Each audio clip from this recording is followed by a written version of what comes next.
Hello, everyone. Welcome back to another Draw Along live stream. My name is Kat Huang. I'm a teaching artist here at Art Prof, and I'm joined today by fellow teaching artist, Deepti Menon. Today, we are drawing fantasy landscapes, which is actually a continuation of our previous stream together. And remember, if you want to nerd out about art, Art Prof has everything you need, from tutorials to critiques to a community of fellow art nerds. So, Deepti, do you want to explain a little bit about what we have on our screens right now? Yes. So Kat and I did a stream some time ago, which you guys should check out, where we did fantasy landscapes together. And is this our third time working on this or second? This is my second time, probably your third. I think this might be my third time. So we've done a couple streams working on this. And today I think we're going to both try and accomplish as much as possible, maybe get close to wrapping up. Yes, I did this landscape with Jordan, and then Kat and I also did another fantasy landscape Procreate. So this is Kat's second time, my third time. So yeah, we're going to be talking a little bit about like how we are progressing. We have some reference images that we've both been working on. Kat has some crazy chickens flying around. Also is living with some chickens. But yeah, we'd love for you guys to draw along with us and post in the Discord afterwards. And we'll be talking about all of this. So yeah, Kat, how are you feeling about your piece? What stage are you in?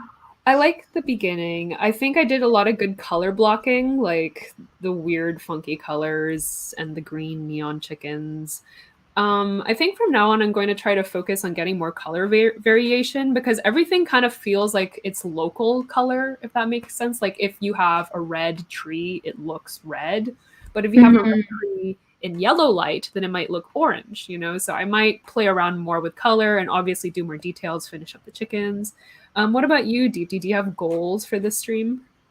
Yes. So I think I'm trying to also kind of make everything seem a little bit more cohesive. Right now, I feel like my main issue is that I like where everything is, but it all kind of still feels a little just separate. Like, I don't know. I want to get a better lighting vocabulary down, and then work more on the background and the details. I think like I've worked with this kind of like watercolory brush, which I still don't really understand what I'm doing with it, but it's kind of fun to work with, so whatever. But I think getting the lighting down a little bit more, maybe having a little bit more dramatic lighting, but I'm definitely someone who works well with references, and I had references for these, but I'm realizing like the lighting situation isn't exactly the best with what I like chose. So I'm kind of improvising lighting, and we'll see how that goes. Yeah. How are you feeling about your piece? Like what kind of like, after taking some time away from it, have you had any like epiphanies? No, not really. I'm just, when I first pulled it up, I was like, oh my gosh, it is so red. And what I'm doing right now is not really helping. But I don't know. I think a lot of dealing with color is just experimenting. So as I'm working on this piece, I'll just be experimenting more. What are you doing right now? So I just added a new layer and made it completely pink. Here, I'll put it on a normal. Where's normal? Okay. So I made a new layer that was completely pink, right? And then I changed it to overlay, and then I'm playing with the opacity of it. So this does affect the layer below it, as you can see before and after. And I don't know if pink is the way to go. We're gonna keep trying. We're gonna find out. Keep trying different colors. Yeah, I think what I'm realizing is I enjoyed working with this watercolor brush, but I like, when I work with watercolor in real life, I like to bring in like a color pencil to add some details afterwards. And I think like I've been doing these like funky self-portraits in Procreate to kind of just help myself learn it a little bit more. And I really enjoy working with like the pencil, and I think it helps me a little bit. Like it's like a medium that I feel comfortable with. So I'm trying to come in right now with maybe a little bit more details, and visualizing that might help me see what I like need to do, because the watercolor is already like a medium I'm not super comfortable with, and then Procreate is not something I'm super comfortable with, so I already feel like just a total fish out of water. So that's kind of where I'm at. But what I have realized with these fantasy landscapes, because they're fantasy, it has been such an improvisational process. Like, I'm like really just kind of going with the flow as I go. Nice. If people are drawing along with us, let us know what your process is and what you're kind of working on and trying to accomplish. Yes. I have been using Procreate a lot more than usual, which has been exciting, and I credit you and Jordan for helping me with that. I'm glad to hear that. Yeah, I feel like, you know, Deepti, you're an accomplished artist and an accomplished animator, but you know, your artistic journey doesn't just like end here. There are so many things out there to try. So yeah. I think it's like wonderful that you're trying out Procreate. And I think it's also wonderful I'm trying out Procreate. I mean, Procreate's not really my chosen medium, but it's good to know. Yeah, definitely. I agree. I think that like what you said is so important because a lot of people tend to like think that you have to be the best at something and then like you should just focus on that, or like, I don't know, you're always a student, and I think it's good to always be learning and exploring. Mm-hmm. At least that's how I like to look at things. I'm also trying to be like you and be a little bit more adventurous with my color palette. Just a little more like, I care a little less, which I don't know. I'm not sure if that's working, but who knows? Gotta keep trying. Gotta keep trying. Gotta keep just playing around, and then you'll see what happens. Mm-hmm.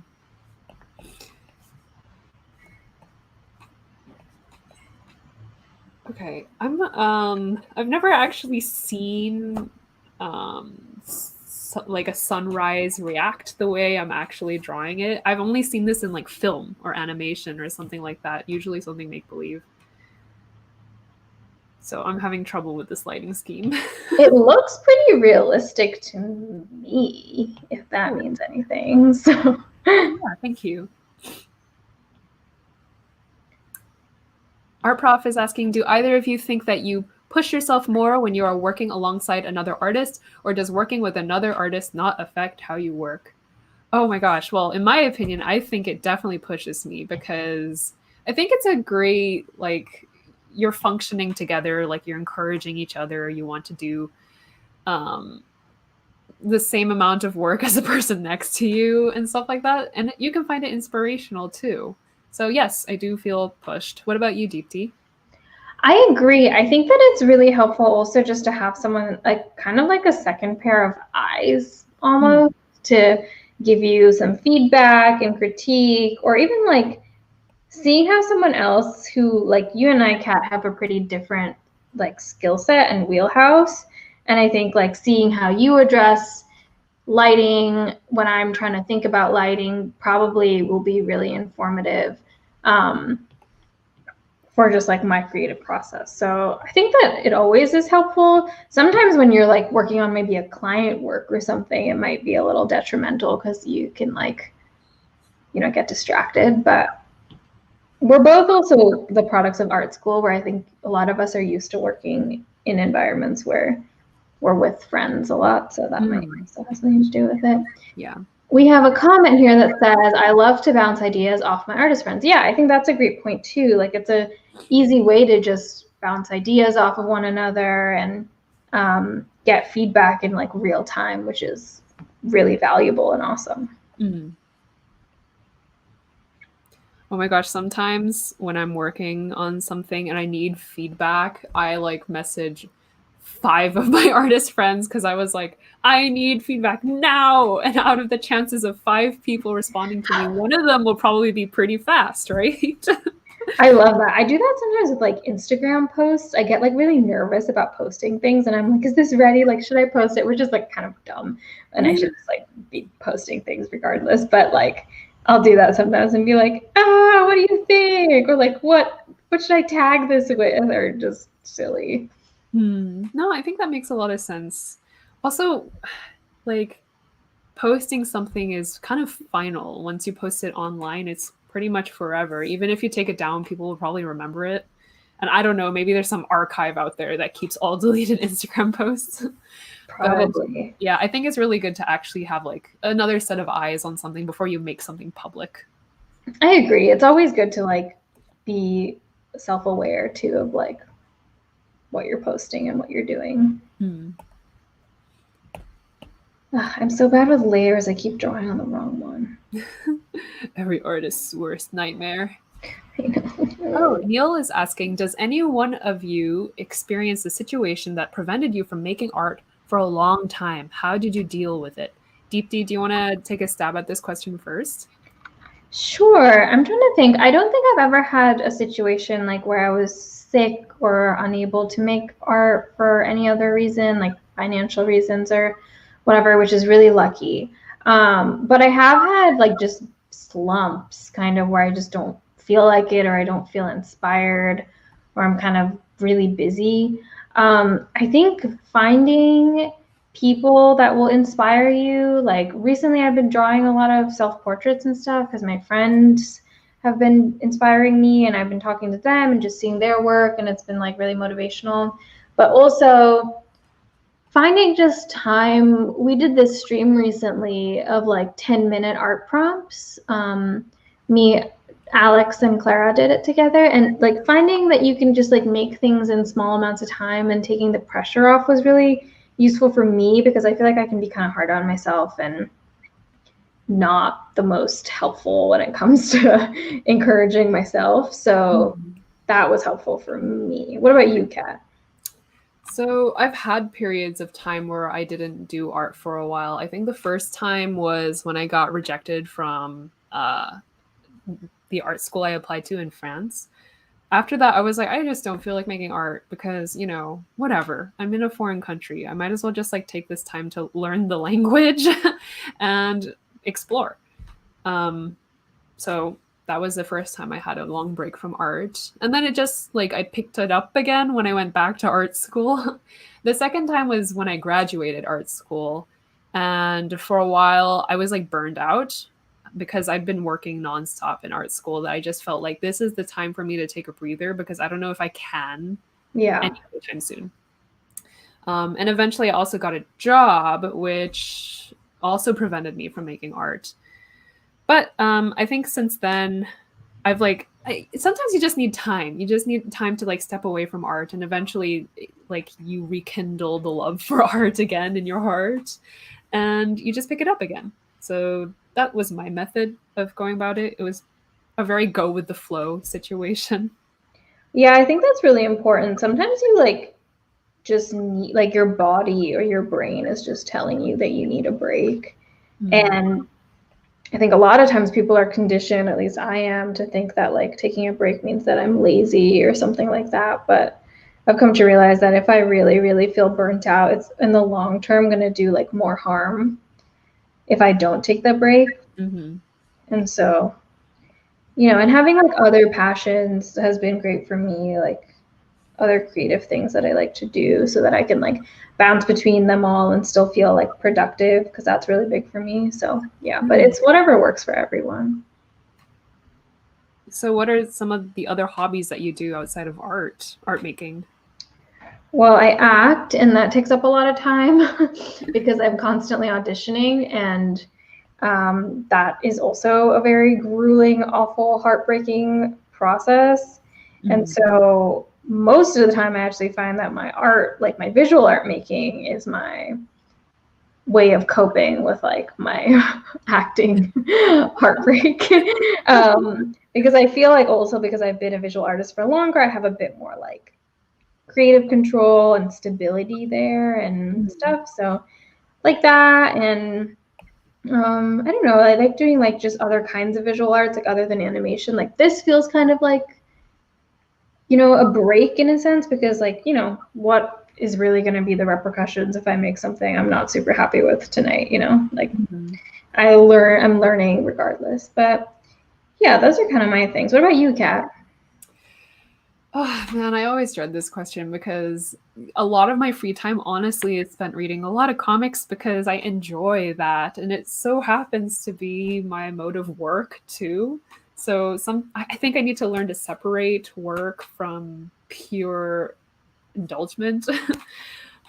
Because sometimes it's too much indulgence and then sometimes it's too much work, and I need to find that balance. But other than that, I just like have a really fun time exploring antique shops. But again, this is like work and indulgence because I'm making a comic about antique shops. I don't know what to tell you, Deepti. I feel like that's fine though. Like I don't know. I think that we're all like really like lucky that we are in a creative field that we're like all so passionate about, and like if we're passionate about it, why not spend our free time like I don't know. I think there's some like shame where people are like, you should have something that's completely different. I'm like, I don't know. Like I do that too. Like I spend so much time like watching movies and reading screenplays and over analyzing people's like acting performances and watching like animated film. But I do feel like recharge. I think it's like whatever works for you is like totally fine. You're right, Deepti. Thank you. You should be a motivational speaker. In my humble opinion. I'm curious what everyone else in the chat does, like besides art making, or maybe your hobbies are just like art making. Like, what else do you do to recharge? What else do you do to find inspiration? Maya Hika is saying, same with Deepti. I play violin and piano and learn different languages as my way of taking a breather. That's awesome.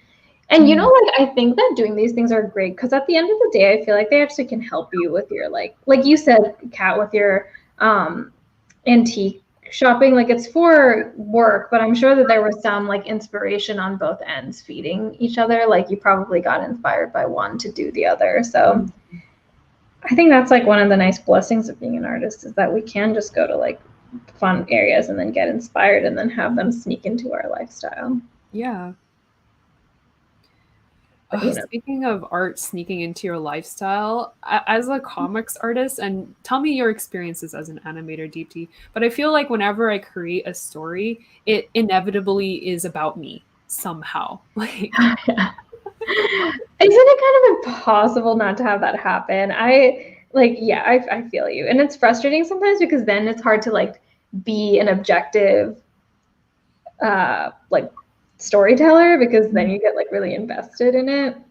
But that always happens. I feel like Jordan says that about character design sometimes. He's like, things always end up kind of looking like you. yeah. It makes me a lot more sympathetic of like directors who have tropes, you know? Yeah. Night Shyamalan, if that's his name, his trope of like the plot twist at the end, whether that plot twist is actually good or not, you know? And I'm like, yeah, I have tropes too, I've come to realize. Like, I always draw babies or old people. And I've also noticed that whenever I draw old people, a lot of the times they pass away. Wow, let's dissect that. Where does that come from? Oh my god. That's so funny. I mean, that's not funny, but like also it is kind of funny. Your own tropes? No, that you make old people die in all your stories. Oh yeah. But I was asking if you've like realized that you have your own tropes in your own artwork. Oh, I don't well, I guess like I tend to draw really like kind of ugly looking things, so that might be a trope. But I don't know. I think I go for really like colorful, kind of over the top situations, which might be a trope. It's hard to kind of what is like your style versus what is a trope. You know? We have a comment from Freshie91. Coding and web development. It's fascinating how different and similar the processes between the two are, left brain versus right brain. Oh my gosh, that's so cool. I actually have an artist friend who also does coding and web development as a hobby. And you look at her artwork and you're like, that makes sense because all of your art is very, how do I say this, like organized, neat, and has a system that works all the time. So it makes sense that her hobby is web development and coding. That's really cool. I like that. Yeah, I like knowing what kind of fun things artists also do because sometimes you're just like, oh yeah, that makes a lot of sense.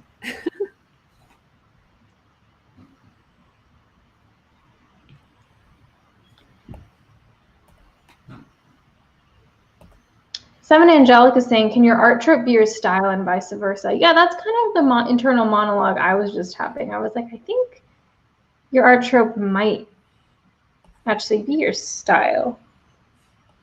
Or like part of your style, you know? Yeah.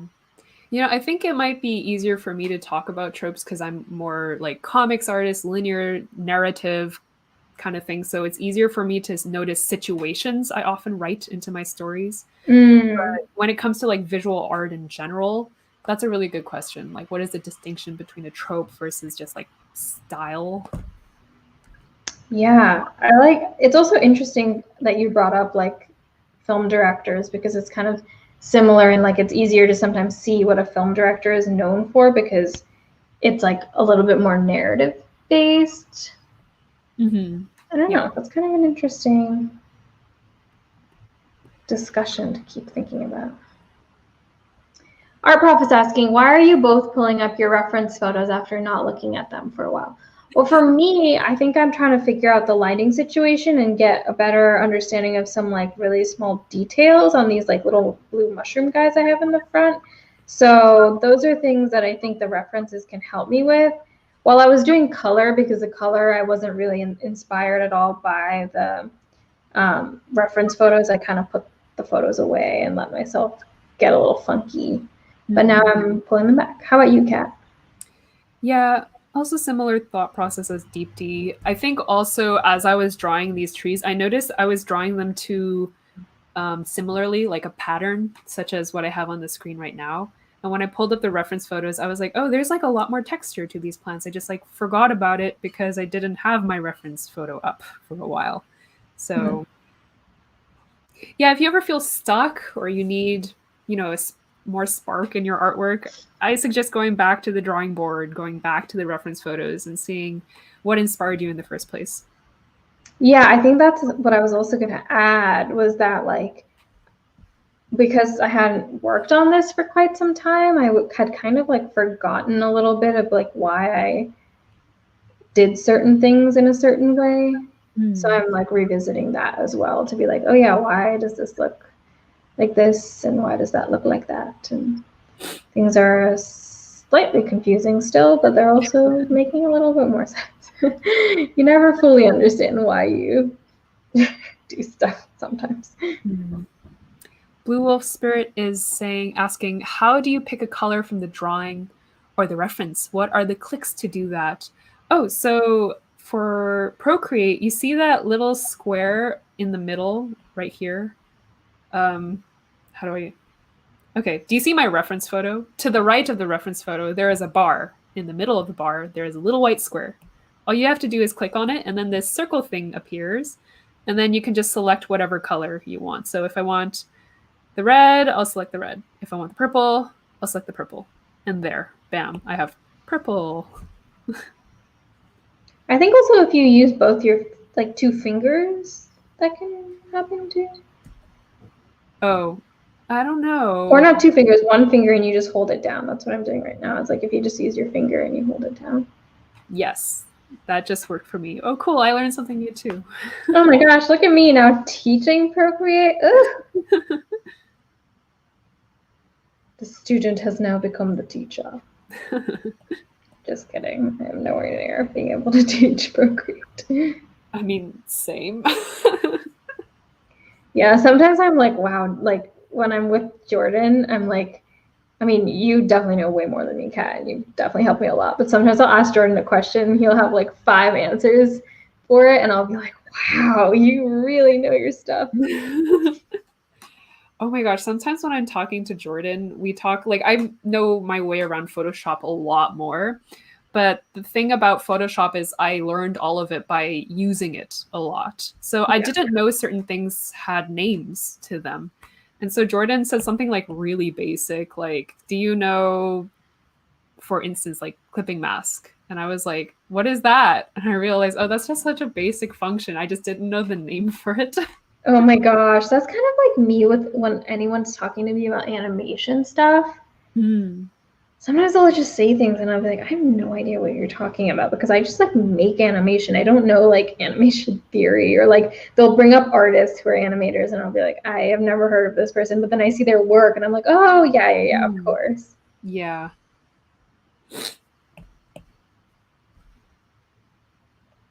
So people who are watching, I hope that makes you feel better about like, if you don't go to art school, don't feel like people who do go to art school know things, because some of us just don't know. Neil is saying, any tips for inventing a lighting situation from imaginary landscapes? I always have to use the same overcast lighting. Anything different feels too confusing to me. I feel the exact same way. I have this problem all the time, and I'm having it right now. So Kat, your lighting is really interesting and kind of like intense. Do you have any tips? I would say, first of all, have references of this particular lighting situation. There are plenty of really good photos out there where you can just like maybe do a master copy, or maybe just like draw inspiration, like what we're doing with these reference photos, in order to help you with lighting situations. Now, the other thing I would suggest is just like experiment and have fun with it. Like maybe take a face and try to guess what kind of weird lighting might appear on that face. And then just like experiment and have fun, and also use references. So those are my 2 tips. Yeah, we have a really great reference photo collection on Flickr, which is all free and you guys all have access to. So check that out. That has some like really interesting objects, but also lighting situations. But I think what Kat said about like doing a master copy, I did a master copy with Jordan recently on one of our streams, and it was like really, I'd never done one for like a painting, and it was really, really awesome to do and like learn that way. So I think that's a great way of learning. Yeah, it's been a really long time since I've done a master copy. I really should pick that up again. It was so fun. I've only done them for videos, like in like an experimental kind of way, which is fun too, but I really enjoyed just doing a painting, and it felt so relaxing because there was kind of like, we just like picked something that we were interested in focusing on, and the rest we just let, you know, whatever happened, and I loved it. That's cool.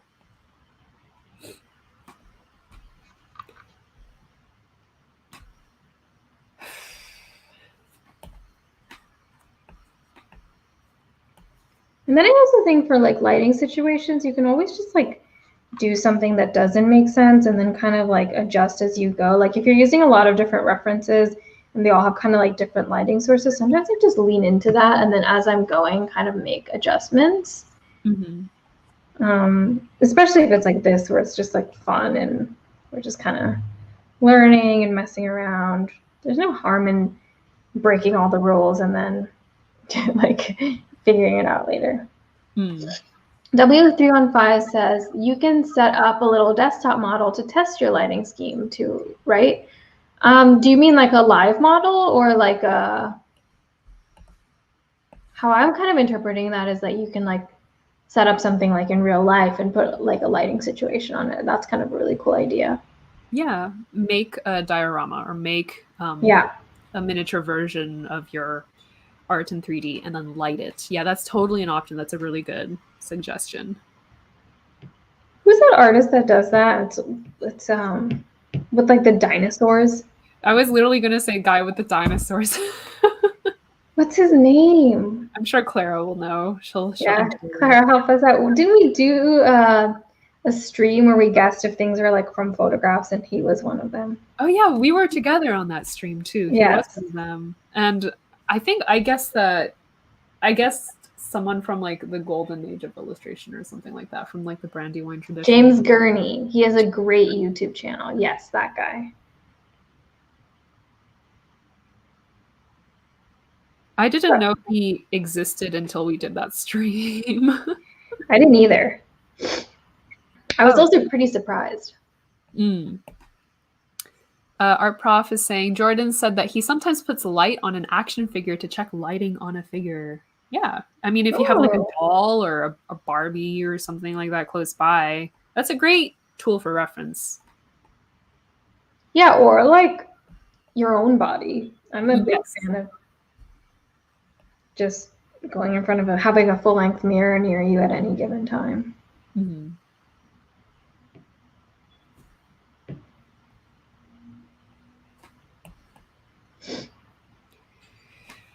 Okay. Ooh, I like how dark the mushroom became for yours, Deepti. I feel like it's become more tangible with those shadows. I also really like the shadows. Thank you. Yeah, that's kind of where I'm working on right now, is I'm trying to go like foreground to background with like details and figuring out the lighting. I felt like that big mushroom was kind of the like main one that I had to figure out the lighting for. And then now that I kind of have a little bit more of an idea with that one, everything else is kind of making a little bit more sense, even though it's still quite confusing.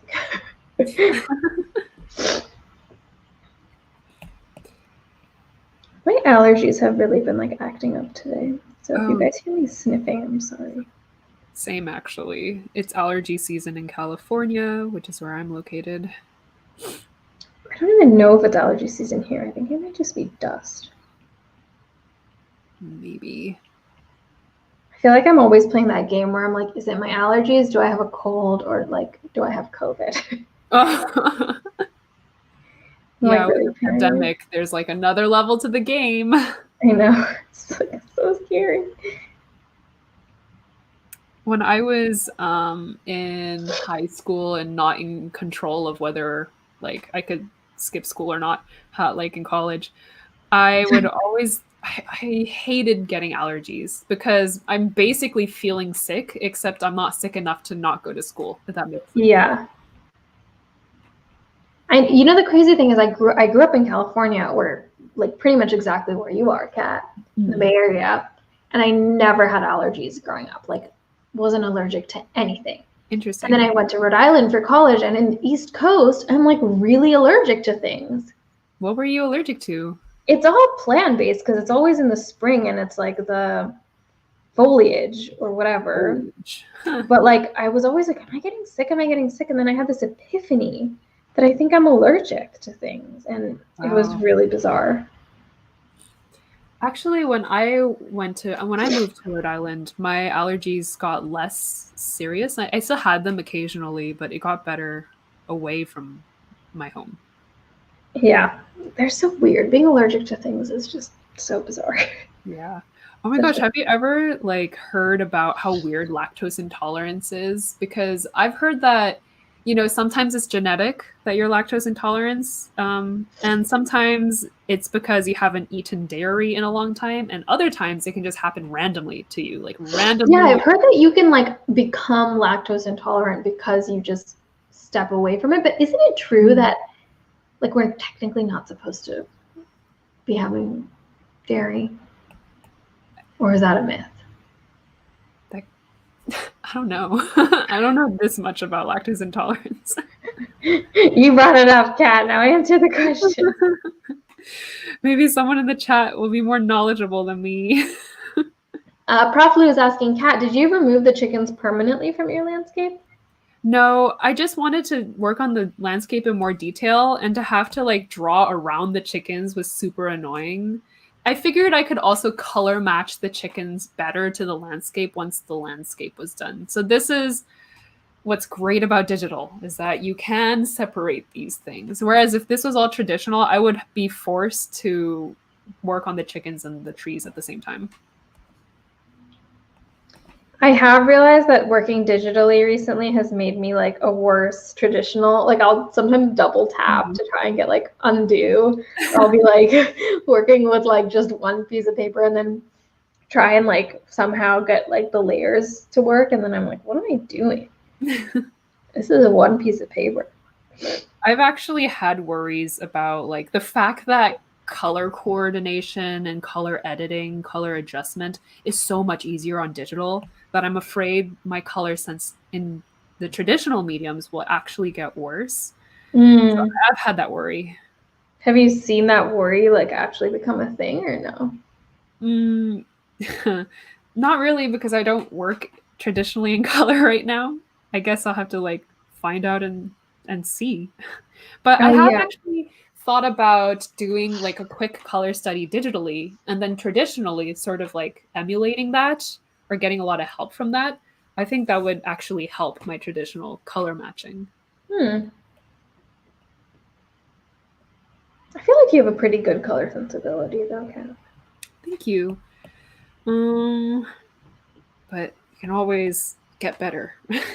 That's true. We can all always get better. I like how sunny your landscape is feeling, Deepti. I like how dark it is in the foreground, and then as it goes back, it gets like super yellowy and warm and inviting. Oh, thank you so much.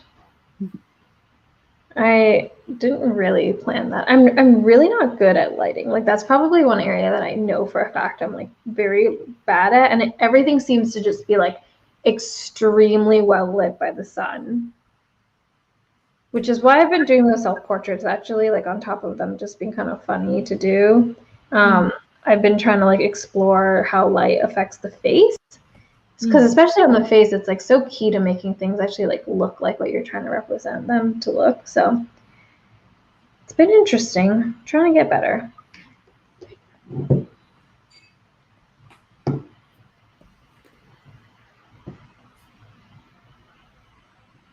I don't know what, I took a break from looking at the comments and I don't know what is happening when I'm seeing pizza prof, biology prof, nutrition prof. Like, what are we talking about? What's up, prof? What's happening? Are we switching gears? Are we becoming like a dietitian channel now? Oh my gosh, I can get behind pizza. Do you know what mukbangs are? Oh my god, yes. I learned that term literally like a month ago. Wow. Yeah. Tell us in the chat if you know what mukbangs are. They're spelled MUKBANG.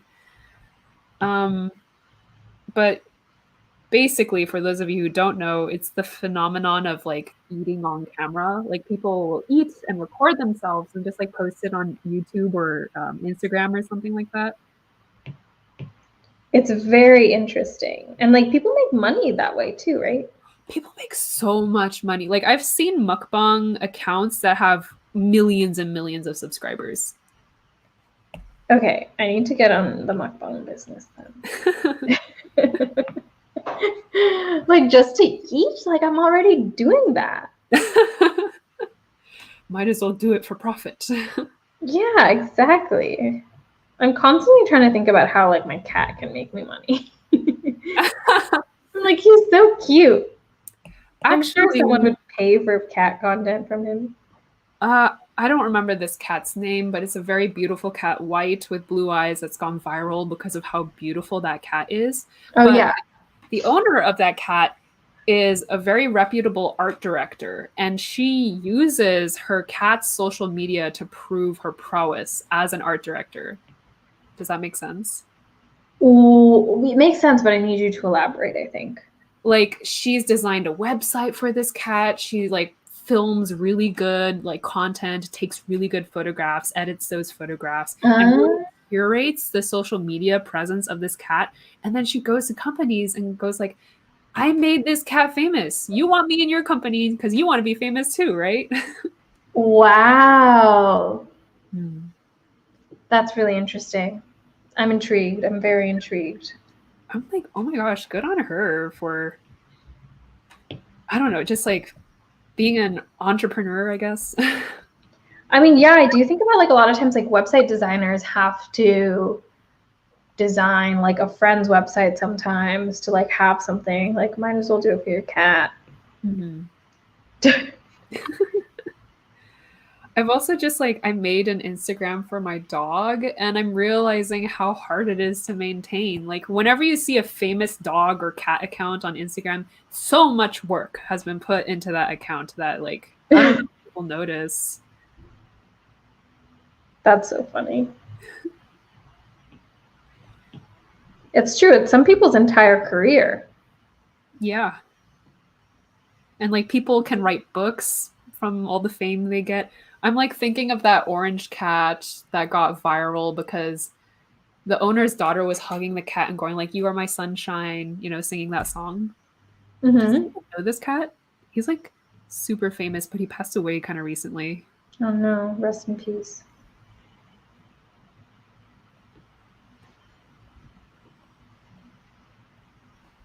Yeah, there's some really funny, famous animals. Mm-hmm. Like, imagine if that person didn't have that animal in their life. Their life would be completely different.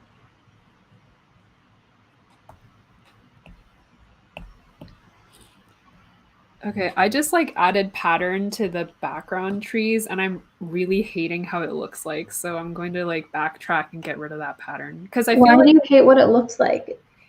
I feel like it flattens the image and also it doesn't give the eye area to rest. Because when you have atmospheric perspective, anything near you would be more detailed and anything more far away would be less detailed. I've put too much detail in the far away trees, so I'm going to get rid of it. Are you just going to erase it, or could you like lower the opacity? I can try lowering the opacity. Let me try that.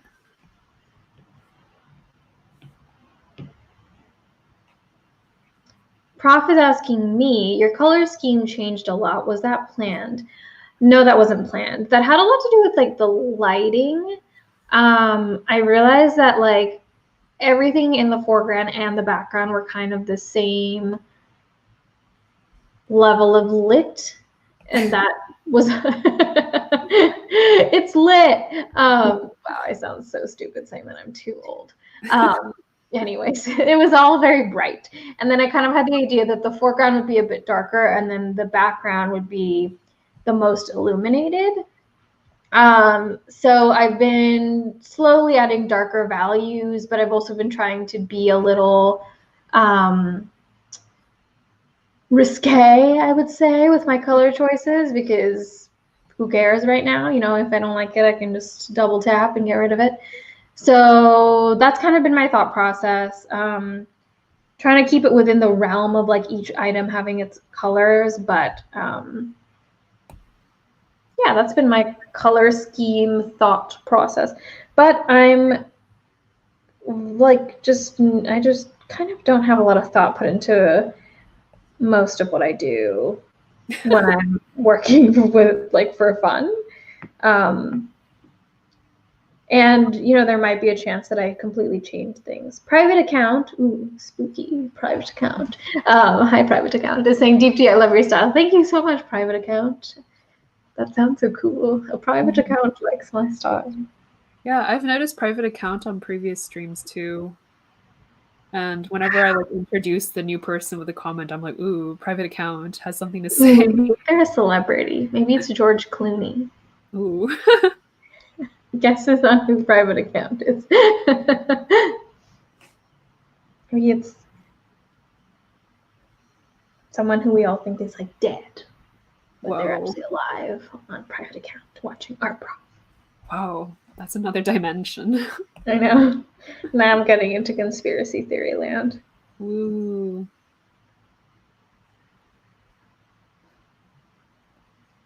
How did you pick your color palette, Kat? Because yours is pretty like intense and different than. Oh. I don't even remember. I think I started out with like a normal. I mean, if people watch the previous stream where I started this landscape, they can see how I chose the colors, which was basically just testing stuff until I saw something that was like interesting, and I just like rolled with it. Okay.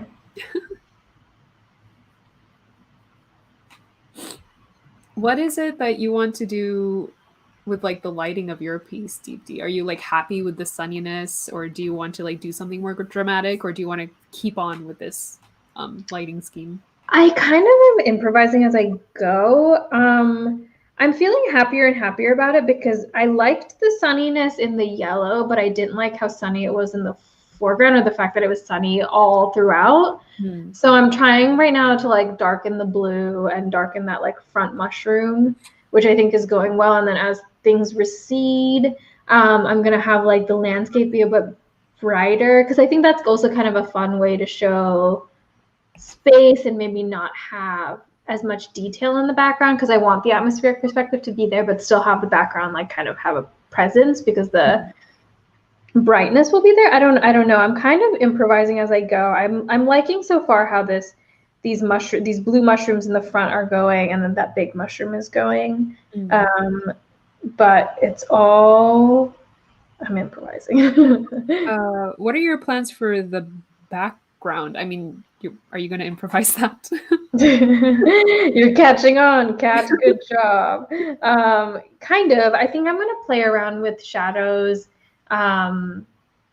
like near, like to give a sense of maybe like texture a little bit, but leave it pretty muted. And then I think I want to add some clouds in the sky that might have like a cool color scheme. But as I'm saying this, I'm realizing that the clouds would probably have something to do with the lighting, and that might change everything. So we'll take it as it comes, I suppose. To be determined. TBD. It's also interesting because I think I did one of those, I did some layer somewhere last time where I like made it one of the multiply or like opacity or something like that, one of the different opacity options. And I don't know which, I mean, I'm sure it's easy to find out, but I'm like drawing on one layer right now, and it's like making other things like come out in a certain way that's unexpected because of that opacity change. And it's kind of fun to also just play around with that. Christine is saying, I love the yellow, red, and purple color scheme. I think that's about yours, Kat. Oh, thank you, Christine. That was not on purpose. I just stumbled upon this. And maybe if you worked on something, you can also stumble upon a very cool color scheme too that you didn't mean to make happen, but it just happens.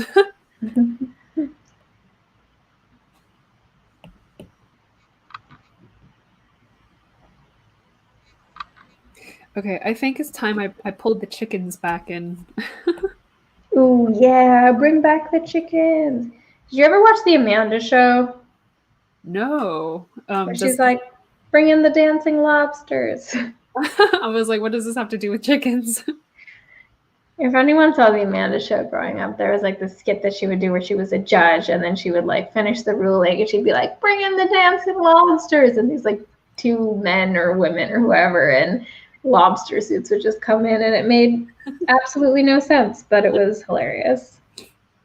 Oh man, okay, so I just Google imaged chicken flying, and then I realized that this is totally not how a chicken looks like when it's flying, so I'm gonna fix that. Really?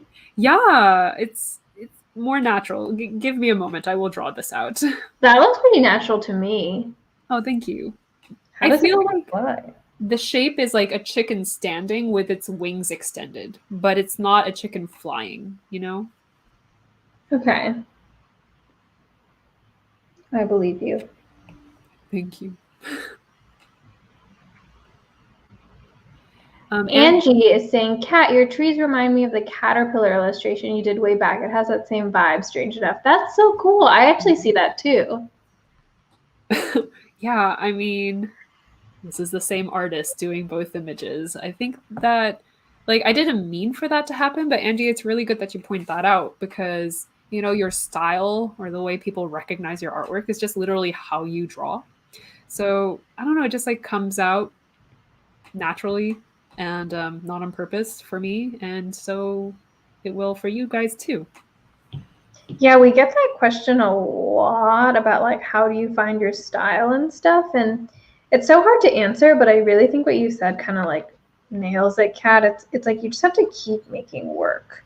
And you'll start just seeing that like your work will just start having a style when you like stop thinking about it, which is a lot easier said than done. But I found that like I just started like noticing patterns sometimes in my work and was like, oh, I think I'm like figuring out my style.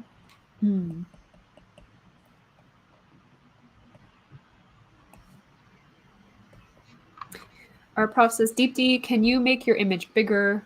Yes, sorry. Here you go. I'm working on these mushrooms. Oops. It's hard because I like having things small because I like looking at like the overall while I'm working on individual things. I think that's a good mode of working because more often than not, I actually see the problem of people working too close up too long and then not looking at the bigger picture, like how it looks as a whole. Yeah, I think that's what it stems from, is that I know that I have this tendency when I'm like working really close to then forget about the overall and then being like, well, now things are looking completely insane. Orange Cat Spirit is saying Deepti should add nostril monsters to her. Oh my gosh, I should find a way to incorporate that. Or is that just too much nostril for this week? I've done a lot of nostril drawings this week. If you guys don't know what we're talking about, go to the Art Prof Family Instagram page and you'll see some of my recent nostril drawings.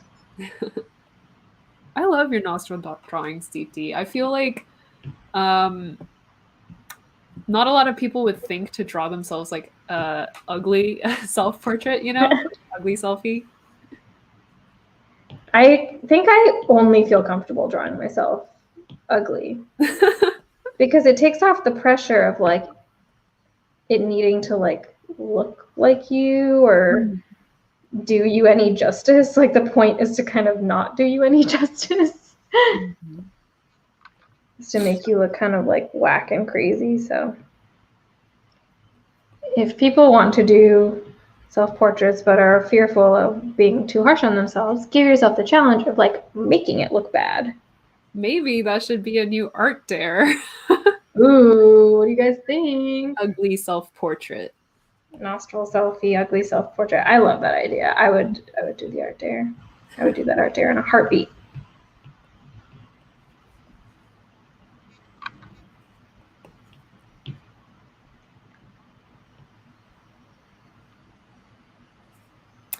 Seven Angelic is saying Deepti's texture is looking really nice on those mushrooms.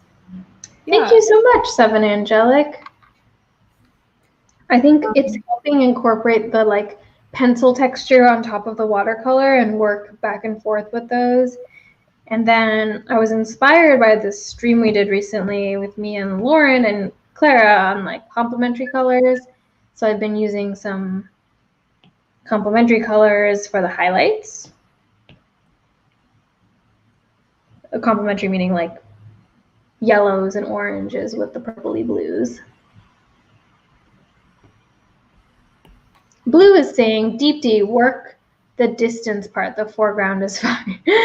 Thank you, Blue. I'm going to do that. I just want to get the lighting situation nailed down here because I know that if I don't, I'm going to then do some lighting in the background and not feel comfortable with it as a whole. So once I kind of know, which is, I'm close to it.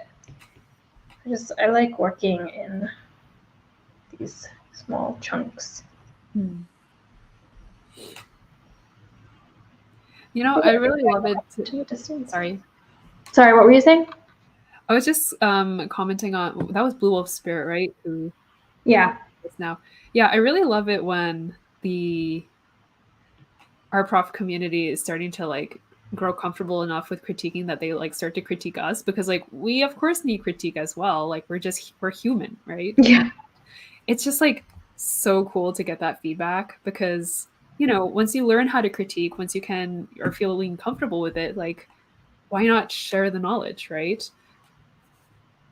Yeah, and I think it's important to like feel comfortable doing that too, because once you start feeling comfortable giving other people critique, you're more comfortable getting it too. Yeah. Like a lot of people are nervous about giving critique and then also getting critique and get really defensive. And I think that once you start giving critique and you start noticing like the process in which like the thought process behind giving critique and how like truly it's there for like to help, then I think you become, or at least I become more comfortable receiving it, because then you like kind of know the intent behind it.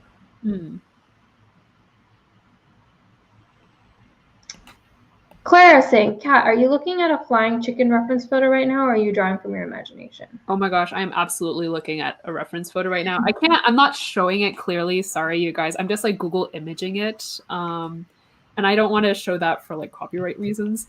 But, you know, there's also like a tricky situation of like how much reference is okay to get off online without like infringing on copyright.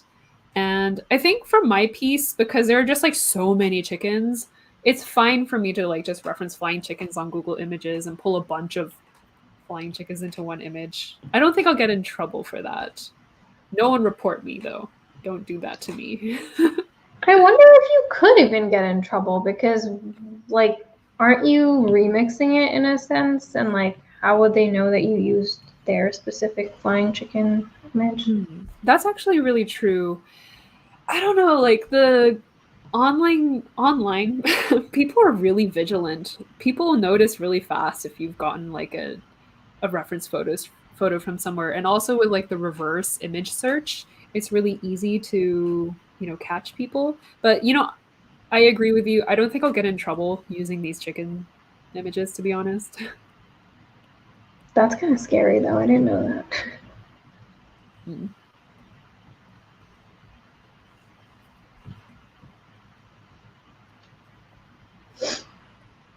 These chickens are looking a lot more lively. Like, look at that one.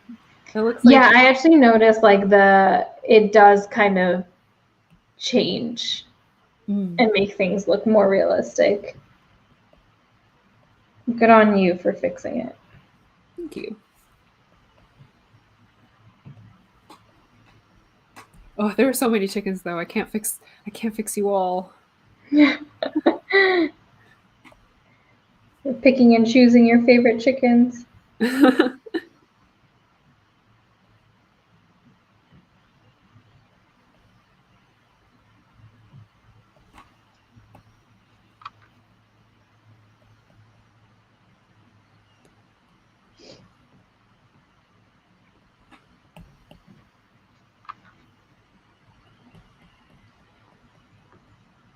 So Tenley is asking, is there some relief on copyright concerns in a teaching environment? Oh, that's such a good question. I'm pretty sure that there is. Probably. I don't know. Or like, I feel like in our streams when we show other people's art, because we're doing it in an educational format, it's like deemed kind of okay. Oh yeah, that's totally true. Use ourselves as an example. Yes, I do agree with DeepTi. I think there is some leniency. Also, if you're in like a brick and mortar classroom, I think it's also fine. But it's great to cite your sources. So if you do take a material somewhere else, you should probably like cite your sources and also credit the original creator. Mm-hmm. Seven Angelic is saying, well, I guess like the lawyer on the copyright stream said, anyone can sue anyone for anything. Yeah. That is a great way of putting it. Yeah. And it's so true.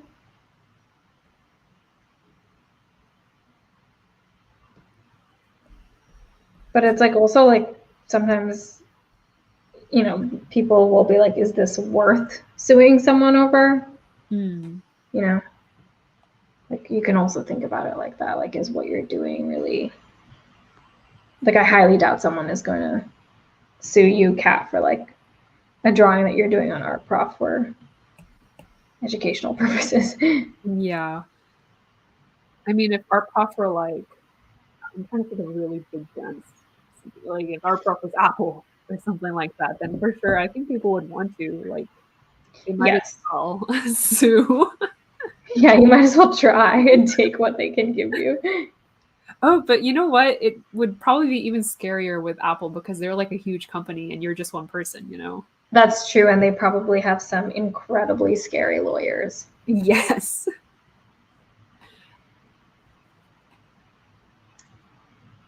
Clara is saying, certainly, yes, when the content is used in an educational context or for journalistic purposes. Huh, that's good to know.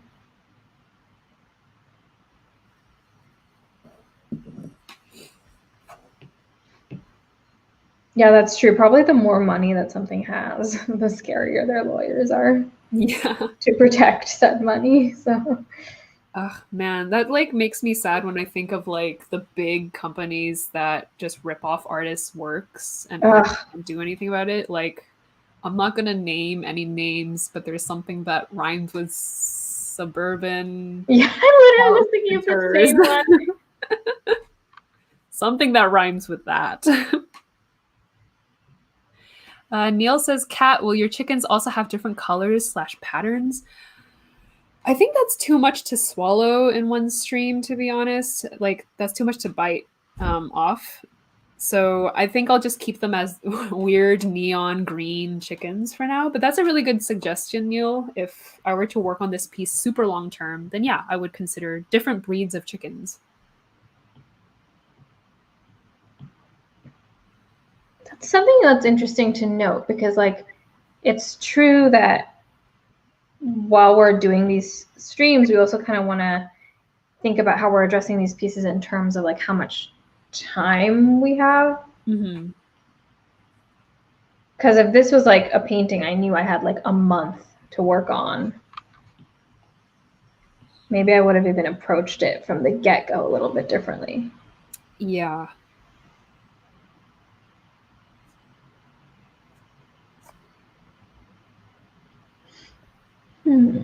How do I feel about this skyline?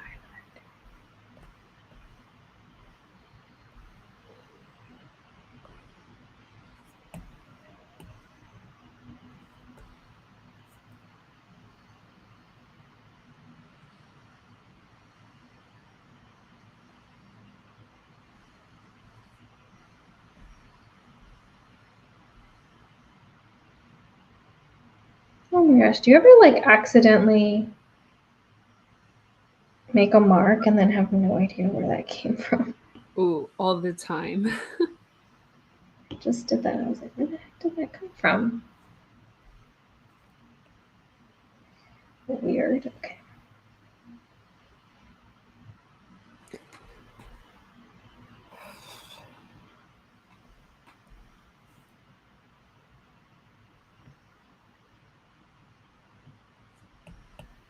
I'm curious if people are drawing along with us, and if so, what they are, what kind of fantasy landscape they're making. I guess we can also see in the Discord later. Yeah, I cannot wait.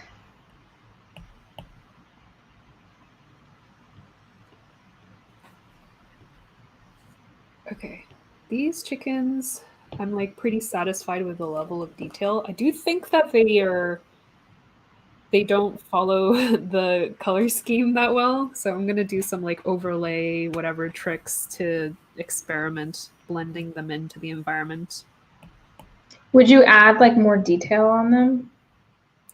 If I have more time, but I think what I'm more focused on right now is like making the piece look finished overall.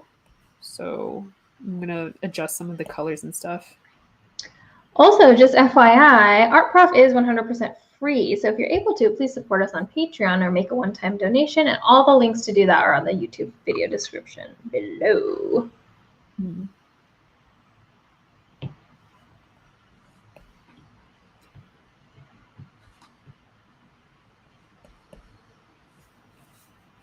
Rachel VT says, I'm drawing along, doing a random landscape thingy. Well, glad to hear about that, Rachel. Yay, I love random landscape thingies.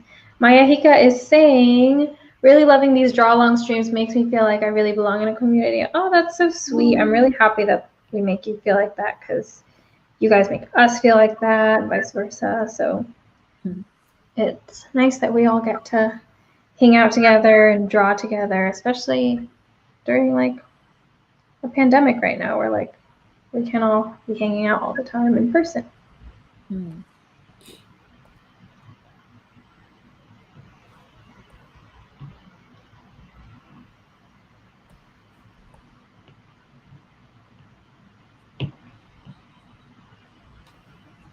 Oh, Deep, do you want to know this? I don't know if you know about the clipping mask in Procreate, do you?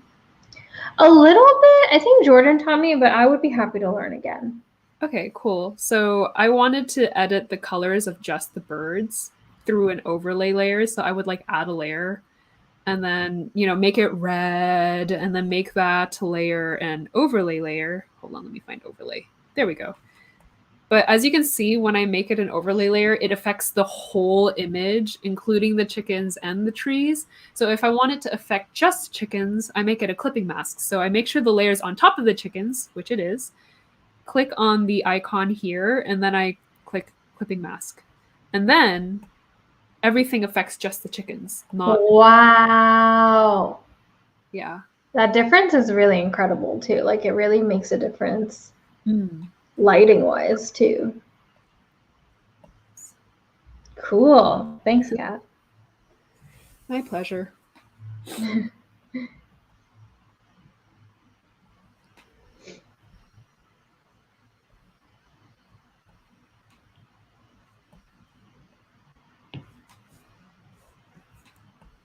Seven Angelic says, the yellow in the back of DEEPTI'S painting reminds me of Marshmallow Peeps a bit. Yeah, they do actually. They have the like funky little Dr. Seussy vibes as well, like the shape of them. So totally see that. I remember the first time I had Peeps, like ever, was at a friend's house, and I was really unimpressed by how they tasted. They look like they should taste a lot better than they do. Agreed.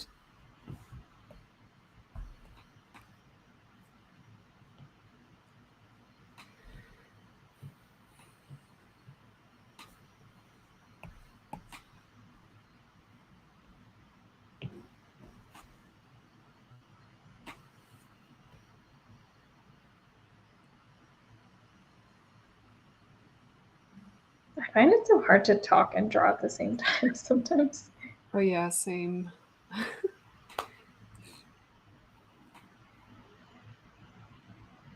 Oops.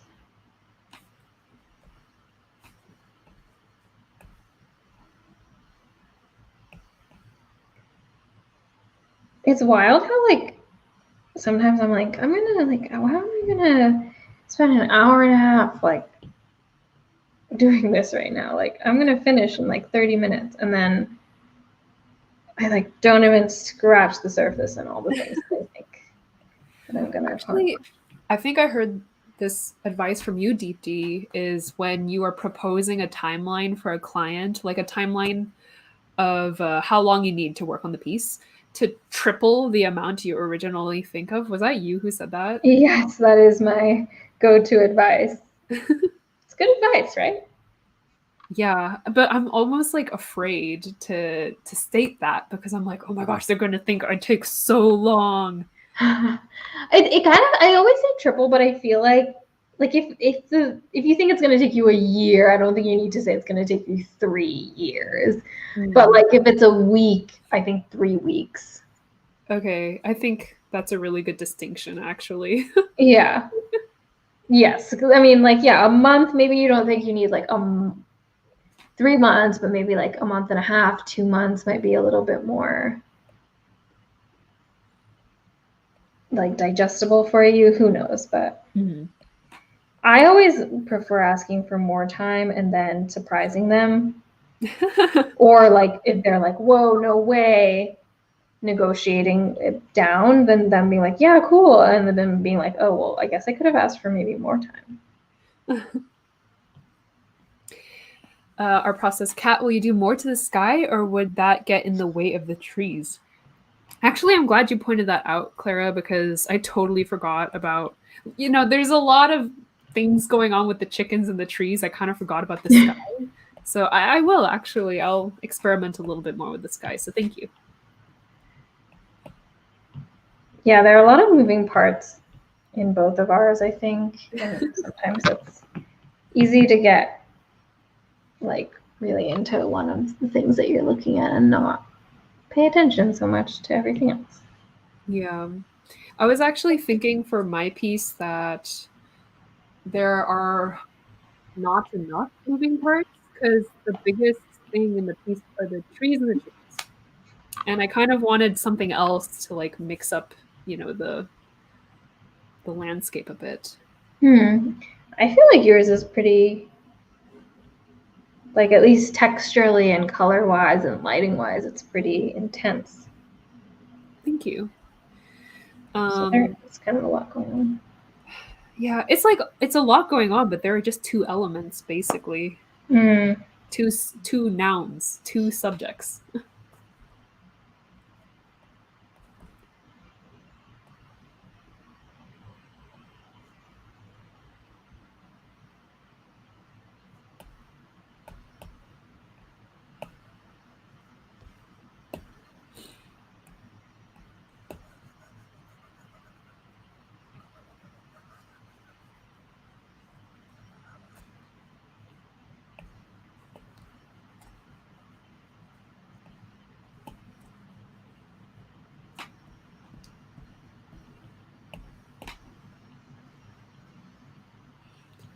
Our prof says, Deepti, will you add any figures or creatures? I think I'm going to leave out figures and creatures. I think sometimes it's a good lesson to allow yourself to just focus on certain things. Like I think this already landscape-wise was a challenge for me to just incorporate all these different textures, and working in a landscape in general is just something that I don't really do. So I don't want to unnecessarily, at this point at least, add figures or objects, because I think that will just overwhelm me in a thing that I already feel a little overwhelmed doing. But perhaps, like, I do think that this like middle ground area that I'm working on right now, like it could be activated in some other way. So maybe like more of these mushrooms or these little like other objects I have could come in like in the distance. But I think I want to figure out like the overall area before I start messing with that. I just know myself, and I know that I get really frustrated really easily. So baby steps. I think it's good to know your limits. Like sometimes going like, yeah, I could experiment and I could go wild, but also I need more simplicity, basically. Yeah, I think also like we had done thumbnail sketches for this, if you remember, Kat, and then like if I had incorporated that in the thumbnail sketch phase, maybe I would feel a little bit more confident in going at it. But like because I didn't, and it was really about like lighting and composition and the variety and objects, like I just want to stick to that, because I always recommend people do like go crazy and stuff, but I think that doing it in like a sketching phase will be less frustrating to you. Seven Angelic is saying, what about a figure or a shadow of a figure in the sky, like a dragon or something? That could also be cool, but I think I'm just going to stick to my guns and say that I want to keep working with like what I have. I don't know. I also see where Clara and was it Seven Angelic? I also see where Clara and Seven Angelic are coming from, to add just maybe just like the silhouette of a bird. Like for example, just doing. You can't see it. Okay, hold on a second. Just going like that. In the sky? Yeah. I could try it. I have this problem where my fingers are so cold that they don't register on the iPad. Art Prof is saying, do either of you ever have any artist guilt about not pushing yourself or experimenting enough? Do you want to take that? Yeah, I feel guilt all the time. And I feel like that comes with being an artist, because you're like, there are so many cool things out in the world. Why am I not trying them? But I think it's also good to understand you're only one person. And actually, there's like this Chinese saying, I can't quote it word for word, but it's not as impressive to do a bunch of fancy martial arts moves as it is to do one kick really good. So you just need to have that one move that you're very strong at. And then you can just be confident in whatever you decide to do. And then you can decide, yeah, sure, I'll experiment in other things. Does that make sense? That makes a ton of sense. Cool. Soy Tinley saying just one big giant nostril in the sky. That's terrifying. It's a bird. It's a plane. No, it's a nostril. That's so funny. I love that I've become like mother of nostrils now. Oh, okay, I like what I just did. I made it slightly more blue on the bottom here. Can you see the difference? I feel like that makes a lot of a good difference. I really like your color scheme. Thank you, Deepti. My Hika is saying, if we had a portal to travel to another dimension, I feel like these landscapes would be the dimensions I'd end up in. Yeah, I was actually thinking like how both of ours cats seem kind of like creepy, but also pleasant. Like with fantasy landscapes, it's quite easy to get into the realm of like creepy, but I'd say that both of ours don't seem like horrible places to get stuck in. They're just off-putting. Yeah. They're bizarre. They're like not really what we're used to. Sarah says, I always get stuck not wanting to do anything new on my big projects because I'm afraid of messing up. I can relate to the not trying new things enough question. Yeah. There are just like a lot of approaches in art, and sometimes you just need to find the one that suits you. So in your case, Sarah, maybe you should try not a big project and experiment, right? Like, don't wait until the big project to do something new. Experiment and try out like thumbnails, sketches, everything like that, and then do the new stuff there to feel more sure when you start the big projects. Definitely. I think that's great advice. Because once you get to the point of it being a big project, if you're experimenting enough, it won't be new at that point because you've done enough like small experiments.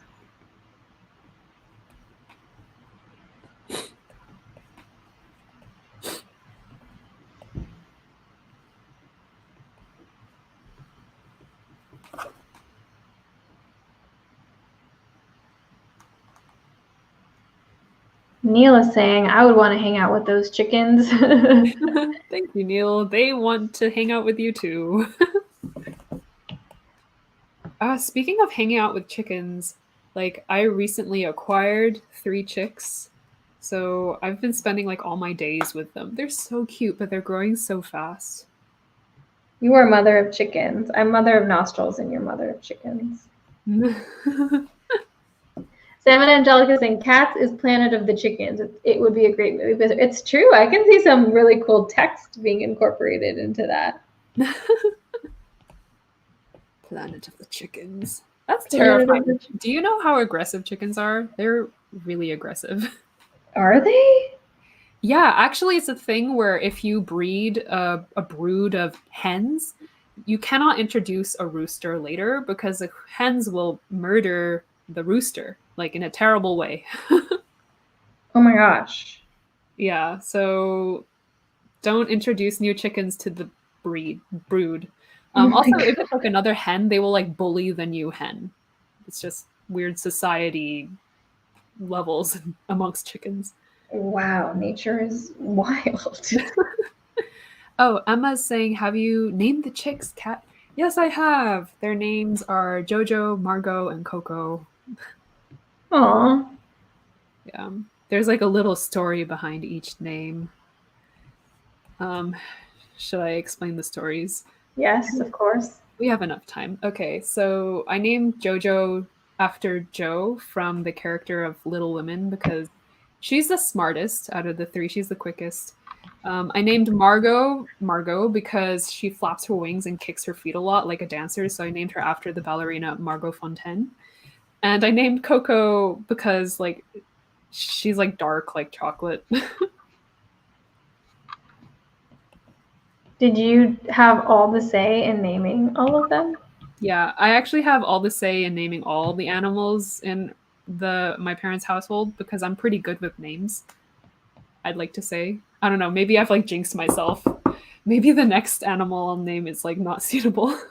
With picking names or with remembering names? Picking names. Oh, okay. John Murphy is saying, do the chickens make a lot of noise? Yes. They're just like cheep, cheep, cheep, cheep, cheep, cheep, cheep, all the time, especially when they're happy. And then when there's something alarming, like they want to sound the alarm, they're like, cha, cha, cha. That is so funny. Oh, man. Did you grow up with chickens? Like, did you always know you wanted chickens? I did not grow up with chickens, but I always knew I wanted chickens because I think they're a really cute shape. Like when a cat sits in a bread loaf position, that looks like a chicken roosting. And I always thought that was really cute. That's kind of true.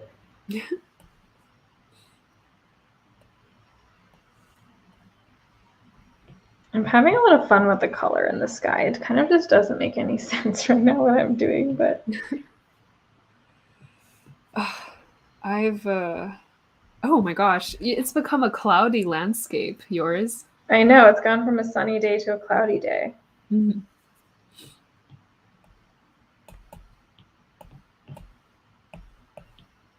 And sometimes that happens in real life. Yeah.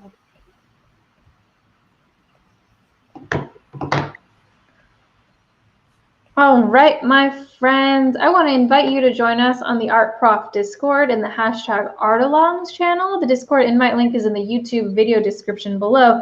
Kat and I will be there afterwards posting our final pieces. We'd love to see yours, and we'll just talk and hang out about whatever. Please subscribe to the Art Prof YouTube channel. And I just wanted to say a huge thank you to our Patreon supporters. We could not do any of this without you. We have a second page of Patreon supporters now, which is so exciting. The list is growing. Thank you guys so much for joining us today. We hope to see you on the Discord. We hope you drew along with us. And good night or morning or wherever you are. Have a great day. Bye.